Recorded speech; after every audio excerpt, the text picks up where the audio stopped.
우리 김프로님의 오랜만에 희망찬 미스터마켓 한번 가보겠습니다. 3프로 그 여의도 그 지하 오픈 스튜디오에도 이제 크리스마스 트리가 곧 올 겁니다. 좋습니다. 매년 하고 있으니까 네. 보며 가면서 저렇게 화려하진 않지만 소담스러운 크리스마스 트리가 곧 네. 등장하겠죠.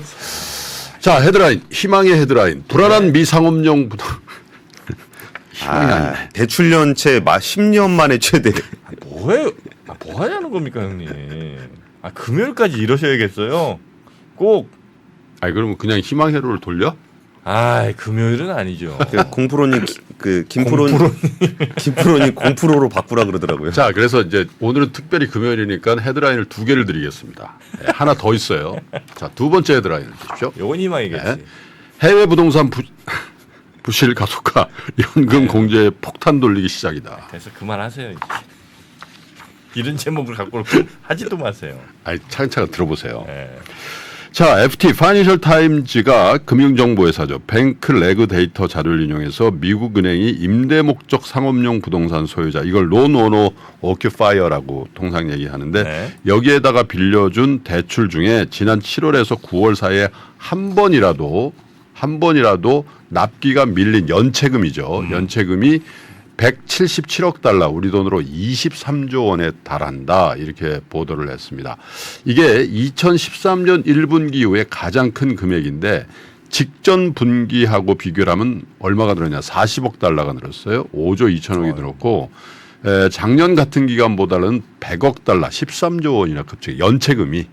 예.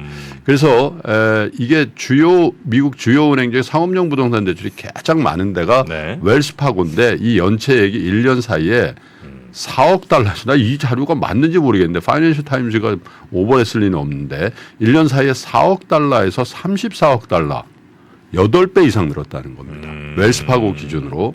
그리고 지역은행에서 제일 유명한 데가 이 상업용 부동산 대출로 제일 많은 데가 한번 얘기했을 거예요. PNC라고. 이 피츠버그, P가 이 피츠버그라는 뜻이거든요. 네.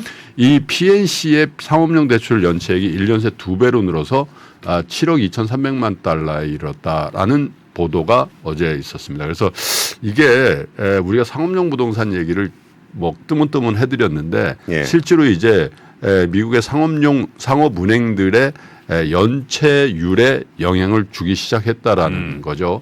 당연히 이게 원격 근무 확산이 되면서 이 출퇴근 이런 거에 대한 니즈가 많이 줄었고, 그리고 이제 경기가 좋지 않고 또 특히 어디가 안 좋으냐면 스타트업 씬이 되게 안 좋기 때문에 한번 말씀드렸잖아요. 샌프란시스코 갔더니 와, 이게 고담시더라고, 그런 얘기 했잖아요. 네. 밤에 깜깜해요. 그런데 이번에 미중 정상회담이 APEC이 샌프란시스코 열리잖아요.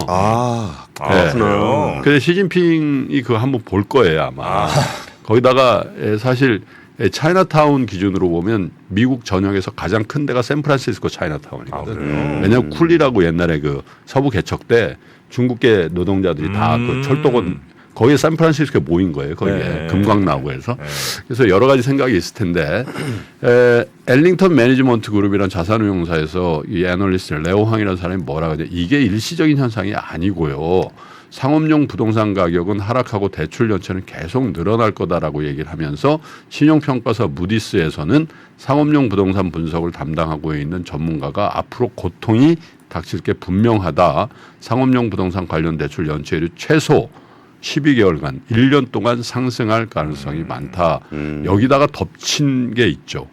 위워크 파산이 됐단 말이에요. 위워크 파산 신청은 이게 되게 골치 아픈 게 뭐냐면 이게 미국의 파산법이 복잡해가지고 이렇게 하더라도 그냥 이게 은행으로 손실이 완전히 전가돼 버린 케이스가 많대요. 그래서 위워크 파산 보호 절차를 통해서, 파산 보호 절차니까 미국 캐나다 등에서 오피스 임대차 계약이 50에서 100건을 조기에 종료할 계획인데, 이게 미국에 가보면 거의 맨하탄 같은 데도 위워크 간판이 거의 한 대여섯 블럭에 하나씩 있는 경우는 많이 보거든요. 근데 그게 대형 건물들이에요, 사실은. 그렇게 많이.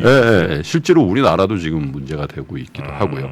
그래서 이런 것들이 이제 상업용 부동산 시장, 그게 왜냐하면 재택근무 때문에 그게 그렇게 된 거거든요. 위워크도 크게 보면. 그래서 전반적으로 이런 문제인데 이게 미국의 문제가 아니라 한국의 문제라는 게 있어요. 해외 부동산 부실 가속화, 연금 공제에 폭탄 돌리 시작됐다. 이런 기사가 조선 인베스트에서 인베스트 조선에서 나왔는데 폭탄 돌리기 시작됐다. 왜냐하면 우리 그 연기금이 대체 투자라는 걸 하는데 그 대체 투자가 주식 채권을 제외한 투자. 그래서 이 대체 투자 잔액이 얼마나 주요 연기금입니다. 국민연금, 뭐 공무원연금, 뭐 이런 데들 다 합쳐 사학연금 1,153억 달러, 150조 정도의 해외 대체 투자를 하고 있는데 여기에 특별자산, 인프라와 사모 투자가 64% 94조 원이고 부동산 투자가 25%대 56조 원 수준이에요. 우리나라 연기금에.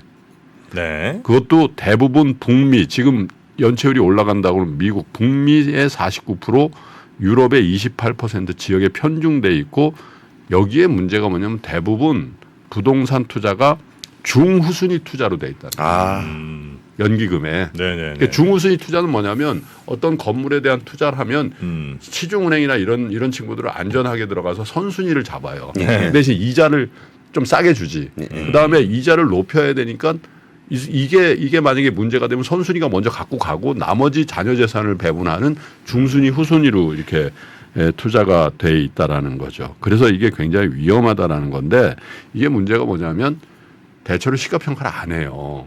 시가평가를 할 가능성도 방법도 별로 없고 그래서 이거를 투자를 굉장히 많이 할 때 걱정들을 뭐라고 했냐면 야 진짜 좋은 거면 걔네들이 여기까지 와서 그 펀딩 하겠냐? 이런 얘기를 업계에서 굉장히 많이 했는데 미국 애들이 뭐 다 알아서 네, 그런데 이제 그때 파는 뭐라 거는 그랬냐면 야 우리가 드디어 미국과 유럽의 부동산 시장이 큰 손이 됐거든 이런 얘기를 하면서 했던 거예요. 그래서 전반적으로 이제 물론 이제 연기금만 한 건 아니고 우리 은행들의 익스포저도 꽤 있어요. 우리 시중은행들도 보면 5조에서 4조 정도 익스포저가 있는데 이건 고객 자산이란 말이에요. 그죠? 그래서 미국의 상업용 부동산의 연체율이 올라간다는 뉴스를 보면서 사실 그들을 걱정하는 게 아니라 우리 연기금, 뭐 연기금이라는 게 저희들도 포함된 거거든요, 사실. 그렇죠. 네. 그래서 연기금이나 또 우리 시중 은행들의 이 해외 부동산의 익스포저. 그래서 슬슬 줄이려는 노력들을 하고 있는데 리파이낸싱을 한다든지 잘 안 됩니다. 왜냐하면 이 지표가 워낙 안 좋으니까 그 중후순위를 누가 떠안겠냐. 그래서 전반적으로 보면 이런 게 그냥 경기가 개선이 되고 또 재택근무가 이렇게 근무하는 형태로 바뀌면서 상업용 부동산이 리바운드 해주면 넘어가요. 근데 항상 이런 얘기가 나오면 좀 악화되다가 뭔가 트리거니 있더란 말이에요. 한번 터지지. 네, 그래서 미리미리 그래서 사실 우리 감사원이라든지 감사원도 지난 8월에 연기금과 공제 대체 투자 현황 전수조사한 바가 있고 금감원도 계획재정을 통해서 해외 부동산 자료를 요청을 이미 했다 그래요. 그래서 당국에서도 리스크 관리에 들어갔는데 이게 리스크 관리가 제대로 될는지에 대해서는 조금 우려스러운 입장들이 많이 있는 것 같습니다. 근데 이미 물렸는데 그거를 리스크 관리를 하면 어떻게 해요? 뭐 하긴 해야지. 죄송합니다 해야죠. 물렸으니까. 네. 호랑이한테 물린 것보다 더 무섭습니다. 부동산에 물리면. 자, 하여튼 그 미국 상업용 부동산발 뭔가 좀 심각한 문제들이 점점 가시권에 좀 들어오고 있다. 이렇게 좀 볼 수가 있겠네요. 그렇죠. 우리나라도 지금 상업용 부동산 상당히 안 좋더라고요. 주택이랑 또 다른 차원의 그렇죠. 문제들이 좀 있는 것 같습니다. 그래서 유명 연예인들이 그 꼬마 빌딩 처분한다는 요즘 산다는 뉴스는 안 나오고 맞아요. 누가 뭐 100억 주고 산 거 150억에 팔아서 이익 남다 뭐 이런 뉴스들 많이 났는데 그런 것들도 다 어떻게 보면 그분들이 하는 게 아니라 전문가들이 붙어서 하는 거거든요. 그렇죠. 자, 그러면 오늘 뉴스 3 네. 그리고 미스터 마켓 요 정도로 정리하도록 하겠습니다. 우리 주말에도 압권 재밌는 거 많이 올라오죠? 예, 많이 올라갑니다. 네. 3%에도 많이 올라갑니다. 네. 이제 경쟁입니다. 압도적 쇼폼.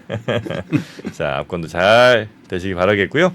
그러면 다음 주 월요일에 뵙도록 하겠습니다. 예, 고맙습니다. 감사합니다. 감사합니다. 외환위기 오는 거 아니에요? 금융위기 오는 거 아니에요? 이런 질문들을 좀 굉장히 많이 받았었습니다. 탐욕이 되게 강했을 때 위험자산으로서의 극단적인 쏠림이 나타나고 공포감이 극에 달했을 때 안전자산으로서의 극단적인 쏠림이 나타나거든요. 과거의 일이 미래에 똑같이 일어난다 이건 아니지만 그때 당시에 위기 상황에서는 어떤 공통점들이 있었는지를 보면서 우리가 대비를 하는 방법도 고민해 볼 수 있고요. 과거를 제대로 이해하는 순간 위기의 실체가 드러납니다. 오건영의 현실 경제 이야기를 서점에서 만나보세요.